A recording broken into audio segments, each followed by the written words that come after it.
உருவங்கள் இல்லாமலே ஒரு காட்சி தோன்றுமா?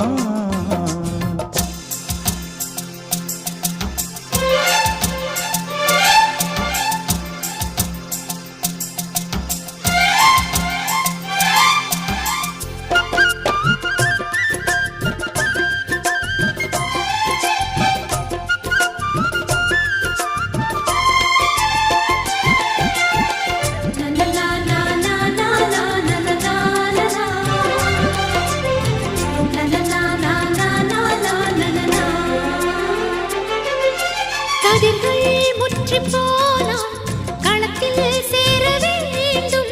காதல் முற்றி போனால் அது எங்கே சேர வேண்டும்? மலர்கள் கொஞ்சம் சாய்ந்தால் இலைகள் தாங்க வேண்டும். மங்கை கொஞ்சம் சாய்ந்தால்